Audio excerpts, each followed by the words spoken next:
Hi hello friends, എല്ലാ കൂട്ടർക്കും സാന്ത്വന സീരിയലിൽ ഇനി വരാൻ പോകുന്ന ആഴ്ചയിലെ മുഴുവൻ കഥാ റിവ്യൂയിലേക്ക് തന്നെ സ്വാഗതം കേട്ടോ. ചാനൽ ആദ്യമായിട്ടാണ് കാണുന്നുണ്ടെങ്കിൽ ഒന്ന് സബ്സ്ക്രൈബ് ചെയ്ത് ലൈക്ക് ചെയ്ത് സപ്പോർട്ട് ചെയ്യാൻ വേണ്ടി മറക്കല്ലേ. അങ്ങനെ നമ്മുടെ ദേവീനെ അടിച്ചു പുറത്താക്കുന്ന ഭാഗമാണ് നമ്മൾ ഇനി വരുന്ന എപ്പിസോഡിൽ കാണാൻ വേണ്ടി പോകുന്നത് കേട്ടോ. അങ്ങനെ സത്യങ്ങളൊക്കെ തന്നെ ആനന്ദ് തുറന്നു പറയാണ്. ഇവള് 10ാം ക്ലാസ് വരെ പഠിച്ചിട്ടുള്ളൂ എന്ന് പറയുമ്പോൾ എല്ലാവർക്കും ഭയങ്കര ഷോക്ക് ആവാട്ടോ. നീ എന്തൊക്കെയാണ് ആനന്ദി പറഞ്ഞത്? അതെ, സത്യങ്ങളാണ് ഞാൻ പറഞ്ഞത്. സംശയം ഉണ്ടെങ്കിൽ ഇവളോട് ചോദിക്കേ, ഇവള് പറയും എന്ന് പറഞ്ഞിട്ട് പറഞ്ഞു കൊടുക്കടി. നീ 10ാം ക്ലാസ് വരെ പഠിച്ചിട്ടുള്ളൂ എന്ന് പറയുമ്പോൾ നമ്മുടെ ആ ദേവി മിണ്ടാതെ നടന്ന് കരഞ്ഞോണ്ടിരിക്കുകയാണ്. ആനന്ദ് പറയുന്നുണ്ട്, അത് മാത്രല്ല ഇവൾക്ക് എന്നെക്കാളും പ്രായം കൂടുതലാണ്. ഇപ്പൊ രണ്ടാമത്തെ കാര്യം, ഇവള് ഭയങ്കര കോടീശ്വരന്മാരാണെന്നാണ് പറഞ്ഞ് നമ്മളെ പറ്റിച്ചേക്കണത്. ഇവള് ഒന്നുമല്ല, ദരിദ്രവാസികളാണ്. അതായത് മറ്റുള്ളവരെ പറ്റിച്ച് ജീവിക്കുന്നവരാണ്. പണമില്ലാത്തതൊരു കുറവല്ലച്ചാ, അതൊരിക്കലും കുറവാന്ന് ഞാൻ പറയത്തൂല്ല. പക്ഷെ മറ്റുള്ളവരെ പറ്റിച്ച് മറ്റുള്ളവരെ പണം അടിച്ചു മാറ്റുന്ന ടീമാണ് ഇവര്. മനസ്സിലായോ? പിന്നെ കള്ളം മാത്രമേ പറഞ്ഞുള്ളൂ, ഇവർക്ക് ബന്ധുബലോ കാര്യങ്ങളോ ഒന്നുമില്ല എന്ന് പറഞ്ഞിട്ട് ഇങ്ങനെ കാര്യങ്ങളൊക്കെ തുറന്നു പറഞ്ഞു. പിന്നെ ഇവള് കഴിഞ്ഞ ദിവസം ഒരു വലിയൊരു കമ്പനിയിൽ ജോലിക്ക് പോവാണെന്നൊക്കെ പറഞ്ഞിരുന്നല്ലോ, അതുപോലും തട്ടിപ്പാണച്ചാ. അവളൊരു കമ്പനിയിൽ ജോലിക്ക് പോയിട്ടില്ല, ഒരു ഹോട്ടലില് അടുക്കള ജോലിക്കാണ് ഇവിടെ പോയിട്ടുണ്ടായിരുന്നത്. അപ്പോഴാണ് ഇവിടെ കയ്യോടെ പിടിച്ചത്. ഞാനും എന്റെ സുഹൃത്തും കൂടി ആ ഒരു ഹോട്ടലിൽ കയറിയപ്പോഴേക്കും, ഭക്ഷണം കഴിക്കാൻ കയറിയപ്പോഴേക്കും ഇവളായിരുന്നു അവിടെ വെയിറ്ററായിട്ട് വന്നത്. അങ്ങനെയാണ് ഇവളുടെ കള്ളത്തരങ്ങളൊക്കെ ഓരോന്നായിട്ട് പൊളിച്ചു കൊടുത്തത്. അപ്പൊ തന്നെ ഇവളെ പിടിച്ച് ഞാൻ ഇവളെ വീട്ടിൽ കൊണ്ടേ ആക്കി, സത്യങ്ങളൊക്കെ മനസ്സിലാക്കി കഴിഞ്ഞപ്പോഴേക്കും. പക്ഷേ ആ സമയത്താണ് ഇവിടെ ഗർഭിണിയായത്. ഇല്ല, ഞാൻ മറന്നു ആ കുഞ്ഞിനെ വേണ്ടി. ഇവിടെ ചെയ്ത എല്ലാ തെറ്റുകളും ഞാൻ മറന്നു ആ കുഞ്ഞിനെ വേണ്ടി. പക്ഷെ ആ കുഞ്ഞ് നഷ്ടപ്പെട്ട് കഴിഞ്ഞപ്പോ വീണ്ടും എനിക്ക് ഇവളോട് ദേഷ്യം കൂടി കൂടി വന്നു.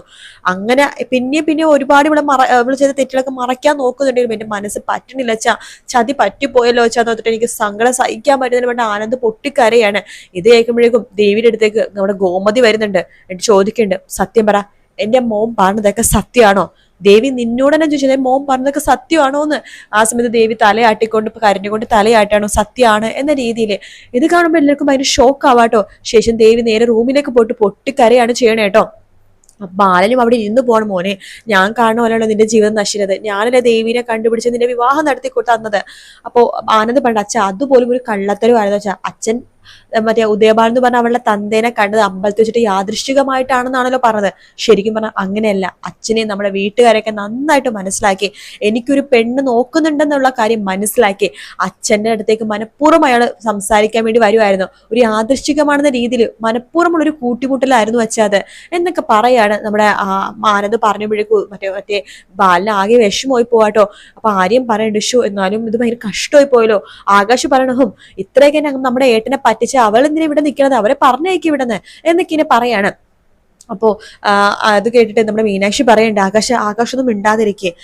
ഇപ്പൊ എടുത്തു ചടിച്ച് ചെയ്യേണ്ട കാര്യങ്ങളൊന്നും അല്ല ഇത്. ശരിയായിരിക്കാം, ഏട്ടത്തിന്റെ വീട്ടുകാരി പറഞ്ഞു പറ്റിച്ചിട്ടുണ്ടാവായിരിക്കാം, ഏടത്തെയും ചിലപ്പോ അതിന്റെ കൂടെ നിന്നിട്ടുണ്ടാകാം. പക്ഷെ അതൊക്കെ പഴയ കാര്യമാണ്. ആനന്ദേട്ടാ, കല്യാണത്തിന് മുമ്പ് എങ്ങനെയായിരുന്നു അതൊന്നും നോക്കണ്ട. പക്ഷെ കല്യാണം കഴിഞ്ഞിട്ട് ഏട്ടൻ എന്തുമാത്രം സ്നേഹിക്കുന്നുണ്ട് ദേവിയെടുത്ത്. മതി മിനു, നീ നിർത്ത് എന്ന് ഗോമതി പറയാണ്. തുടങ്ങി അവൾക്ക് അല്ലെങ്കിൽ ദേവിയെടുത്ത ഭയങ്കര സംഭവമാണല്ലോ. അവൾ ഒരു സംഭവമല്ല, എന്റെ മോന്റെ ജീവിതം നശിപ്പിച്ചു, നമ്മുടെ കുടുംബം നശിപ്പിച്ചു. അങ്ങനത്തെ ഒരുത്തിയെ ഇനി ഇവിടെ വേണ്ട. വാലേട്ട വിളിക്ക്, അവള് തന്തേനെയും തള്ളേനെയും വിളിക്ക്. ഒരു കാര്യം പറയാനുണ്ട്, പൈസ തരാന്ന് പറഞ്ഞ രണ്ടും കൂടി ഓടി വന്നോളും. ബാലേട്ടനെ ലോട്ടറി അടിച്ചു, അതിന്റെ ഭാഗം വെക്കാനെന്ന് പറഞ്ഞ് വിളിക്ക്. രണ്ടും കൂടി ഓടി വരും ഇങ്ങോട്ടേക്ക്. ശേഷം രണ്ടിനെ ചൂലെടുത്ത് അടിക്കും ഞാൻ എന്ന് പറഞ്ഞിട്ട് അവിടെ മോളെയും അവിടെ അടുത്തേക്ക് വലിച്ചെറിഞ്ഞ് കൊടുക്കും ഞാൻ എന്നൊക്കെ ഗോമതി പറയണം. ബാലനെ അപ്പൊ തന്നെ നമ്മുടെ ശ്രീകലേനെയും ഉദയബാലനെയും വിളിക്കണ്ടേ. Hello Udayabhanu sir. ആ പറയൂ ബാല. മിസ്റ്റർ ബാലൻ എവിടെയായിപ്പോ? ഞാൻ വീട്ടിലാണ് സർ, ഇന്ന് സൺഡേ ആണല്ലോ. ഇന്ന് കട പകുതി വരെ തുറന്നുള്ളൂ, ഉച്ചവരെ ഉണ്ടായിരുന്നുള്ളൂ. ആ ഓക്കെ ബാലൻ ഇപ്പൊ എന്താ വിളിച്ചത്? അത് ഇവിടെ ചെറിയൊരു സന്തോഷ കാര്യങ്ങൾ നടക്കാൻ വേണ്ടി പോവുകയാണ്, അപ്പൊ അതിന്റെ ഭാഗമായിട്ട് ഞാൻ വിളിച്ചത്. അപ്പോ സാറൊന്ന് വരാവോ? ഓ ഞാനിപ്പോ തന്നെ വരാൻ ബാല. എനിക്ക് ജപ്പാനിൽ ഒരു മീറ്റിംഗ് ഉണ്ടായിരുന്നു, കോൺഫറൻസ് മീറ്റിംഗ്, ഓൺലൈൻ മീറ്റിംഗ്. പക്ഷെ അതൊക്കെ ഞാൻ നിർത്തി അങ്ങോട്ടേക്ക് വരുവാണ്. കോടിക്കണക്കിന് രൂപയുടെ മീറ്റിംഗാ. പക്ഷെ എനിക്ക് വലുത് ബാലന്റെ സ്നേഹമല്ലേ ബാലന്റെ കുടുംബമല്ലേ വലുത്. ഞാൻ ഇപ്പൊ തന്നെ വരാൻ ബാല എന്ന് പറഞ്ഞിട്ട് ഉദയവാന് ഫോം വെക്കാണ്. അതിനുശേഷം ശ്രീകല അടുത്ത് പറഞ്ഞിട്ട്, ശ്രീകലേ ദേ നമ്മുടെ ദേവമംഗലത്തെ എന്തോ വലിയൊരു സംഭവം നടക്കാൻ പോവാണെന്ന്. നമ്മളെ വിളിച്ചിട്ടുണ്ട്. എന്ത് സംഭവം മനുഷ്യ? എന്താണെന്ന് എനിക്കറിയില്ല, വാ നമുക്ക് പോയി നോക്കാം. ചിലപ്പോ വല്ല പൈസ തടയണതാണെങ്കിലോ, നീ വാടി എന്ന് പറഞ്ഞ് വിളിക്കുകയാണ്. അങ്ങനെ ഉദയബാനും ശ്രീകലയും കൂടി കെട്ടി ഒരുങ്ങി നേരെ പോകുവാട്ടോ നമ്മുടെ ദേവമംഗലത്തെ. എല്ലാവരും കാത്തിരിക്കണം അവർ വരാനായിട്ട്. ദേവിയാണെങ്കിൽ റൂമിൽ പോയിട്ട് പൊട്ടിക്കരഞ്ഞോണ്ടിരിക്കുക കേട്ടോ. അങ്ങനെ നമ്മുടെ അവസാനം ഉദയഭാനും ശ്രീകലയും കൂടി വരുന്നുണ്ട്. ഹലോ മിസ്റ്റർ ബാലൻ, എനിക്ക് വലിയൊരു മീറ്റിംഗ് ഉണ്ട്, 2 കോടി രൂപയുടെ, ജസ്റ്റ് 2 കോടി രൂപയുടെ ബിസിനസ്, അത് ക്യാൻസൽ ആക്കിയിട്ടാണ് ഞാൻ ഇങ്ങോട്ടേക്ക് വന്നത് എന്നൊക്കെ പറഞ്ഞ് വലിയ തള്ളക്കടിച്ചിട്ടാണ് അകത്തേക്ക് കയറുന്നത് കേട്ടോ. എനിക്ക് അതിനേക്കാളൊക്കെ വരുന്നത് ബാലനും കുടുംബം അല്ലേ, അതുകൊണ്ട് കോടിക്കണക്കിന് രൂപയുടെ ബിസിനസ് ഒക്കെ ഞാൻ മാറ്റിച്ചിട്ടാ ബാല ഇവിടേക്ക് വന്നിരിക്കുന്നത്. അല്ല ബാലൻ എന്താ വിളിപ്പിച്ചത്, അത് ഇതുവരെ പറഞ്ഞില്ലല്ലോ, എന്ത് എല്ലാവരുടെ മുഖത്തൊരു വിഷമം പോലെ, അല്ല ദേവിമോൾ എവിടെ എന്നൊക്കെ ചോദിക്കുകയാണ്. എല്ലാവരും ദേഷ്യത്തിൽ ഇങ്ങനെ നിൽക്കുവാട്ടോ. അല്ല എന്താ എല്ലാവരുടെ മുഖത്തൊരു ദേഷ്യം, അത് മനസ്സിലായില്ല ബാലൻ, എന്തു പറ്റി, എന്തൊരു പ്രശ്നമുണ്ടോ എന്നൊക്കെ ചോദിക്കുമ്പോഴേക്കും ഉദയഭാനു പറയണ്ട് ചെറിയ പ്രശ്നമുണ്ട് എന്ന് വെച്ച് പറയാണ്. ശേഷം ബാലനോട് കുറച്ച് കാര്യങ്ങളോട് ചോദിക്കാട്ടോ. ഉദയഭാനു സാറിന് എവിടേക്കാ സ്ഥലം ഉള്ളത്, ഉദയഭാനു സാർ എവിടേക്കാ ബിസിനസ് ഉള്ളത് എന്നൊക്കെ ചോദിക്കുമ്പോൾ ഉദയഭാനു ആകെ ബപ്പ അടിച്ചു പോവാണ്.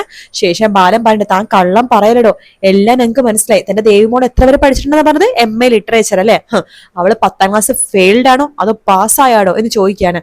ശ്രീകലയും ഉദയഭാനു ആകെ നിന്ന് വേർക്കുവാട്ടോ. ബാലൻ അത് പിന്നെ ബാലൻ എടോ തന്റെ തലയിലെ ഈ മുടി അത് വിഗ് അല്ലേടോ, അന്ന് തന്നെ റോട്ടിൽ വെച്ച് കണ്ട തന്നെ അല്ലേടോ ഞാൻ എന്ന് പറഞ്ഞിട്ട് ആ വിഗ് എടുത്ത് പറിച്ചെടുക്കുകയാണ്. അപ്പൊ ഉദയഭാനു അയ്യോ ബാല അത് പിന്നെ ഞാൻ മനസ്സിലായടോ, പെമ്പിടരെ കെട്ടിക്കാൻ വകയില്ല എങ്കിൽ നല്ല ആൾക്കാരെ നല്ല വീട്ടിൽ കെട്ടിച്ചു വിടുകയും വേണം, അതിനെന്തിനാണ് ഇങ്ങനെ കള്ളം പറഞ്ഞ് വിവാഹം നടത്തിയത്, എന്തിനാണ് ഇങ്ങനെ കള്ളം പറഞ്ഞ ഒരു പാവം ചെക്കന്റെ ജീവിതം താൻ ഇങ്ങനെ നശിപ്പിച്ചത്.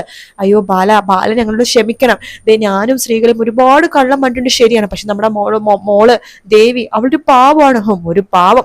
അപ്പോഴേക്കും ഗോമതി അങ്ങോട്ടേക്ക് വരുന്നുണ്ട്. മര്യാദയ്ക്ക് നിങ്ങളുടെ പാവം മോളെ വിളിച്ചുകൊണ്ട് ഇവിടുന്ന് പോയിക്കോ, ഇനി മേലൻ അവൾ ഈ കുടുംബത്ത് വേണ്ട എന്ന് പറയുമ്പോൾ സ്ത്രീകളുടെ സ്വഭാവം അങ്ങ് മാറാട്ടെ. ആഹാ അതെങ്ങനെ ശരിയാവും, ഈ നിൽക്കണ ആനന്ദ് എന്റെ മോളെ വിവാഹം കഴിച്ചിട്ടാണ് ഇവിടേക്ക് കൊണ്ടുവന്നത് അല്ലേ, അപ്പൊ അവള് നിൽക്കേണ്ടത് ഇവിടെയാണ്, അല്ലാതെ ഞങ്ങളുടെ വീട്ടിലല്ല, അതുകൊണ്ട് ഇവിടെ തന്നെ അവള് നിൽക്കും. ആഹാ അതൊന്നും കാണണമല്ലോ, ഇവിടുത്തെ പോലീസ് നിയമമൊന്നുമില്ലേ. അപ്പൊ ഉദയഭാനും അതേടി സ്ത്രീകളെ, നമ്മുടെ മോളെ ആരും ഇവിടുന്ന് തട്ടിക്കളയാൻ വേണ്ടി പോകുന്നില്ല, നമ്മൾ നിയമത്തിനും കോടതിക്കും മുമ്പിൽ പോകും, എവിടെയാണെങ്കിൽ നിങ്ങൾ പോയിക്കോ, ഒരു കുഴപ്പമില്ല, ഞങ്ങൾക്കറിയാം കള്ളം പറഞ്ഞ നിങ്ങളായിട്ടുള്ള എന്റെ മോന്റെ വിവാഹ ജീവിതം എങ്ങനെ വേർപെടുത്താന്ന് ഞങ്ങൾക്ക് എല്ലാവർക്കും അറിയാം, അതുകൊണ്ട് നിങ്ങളുടെ മോളെ വിളിച്ചുകൊണ്ട് പോവാൻ നോക്ക്, എന്നിട്ട് കാത്തിരുന്നോ വിവാഹമോചനത്തിന് നോട്ടീസ് വരാനായിട്ട് എന്ന് പറയുമ്പോഴേക്കും നമ്മുടെ ഉദയഭാനു സ്ത്രീകളെ ആകെ അയ്യോ പെങ്ങളെ ചതിക്കലെ പെങ്ങളെ, എന്റെ മോളൊരു പാവമാണ് പെങ്ങളെ എന്നൊക്കെ ഉദയഭാനു പറയുമ്പോ ഒരു പാവം എന്ന് പറയാട്ടോ, അതൊക്കെ കൂട്ടിക്കൊണ്ട് പോയിക്കോട്ടെ തന്നെ മോളെ എന്നിങ്ങനെ പറയാണ്. ആ സമയത്ത് ദേവി ഇങ്ങനെ പേടിച്ച് വരച്ചെന്റെ റൂമിൽ ഇങ്ങനെ നിക്കാട്ടോ.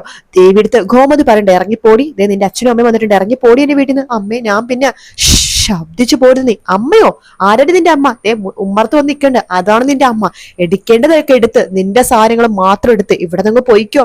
അമ്മേ ഞാനൊന്ന് പറഞ്ഞോട്ടെ, ഒന്ന് പറയടി നീ എന്ന് പറഞ്ഞ ദേവീനെ പിടിച്ചു വലിച്ച് കൊണ്ടുവരും കേട്ടോ. അപ്പൊ അത് കാണുമ്പോ നമ്മുടെ ആര്യനും മീനാക്ഷിയും ഇത്ര കഴിയും അങ്ങനെ ചെയ്യല്ലേ എന്നൊക്കെ പറയുമ്പോ ആരും ശബ്ദിച്ചു പോയത്, ഈ കാര്യത്തിൽ ആരും ഇടപെടാൻ നിൽക്കണ്ട എന്ന് പറഞ്ഞിട്ട് ദേവീനെ പിടിച്ചു വലിച്ച് വാതില് തുറന്ന് പുറത്തേക്കൊരു ഒറ്റ തള്ളാണ്.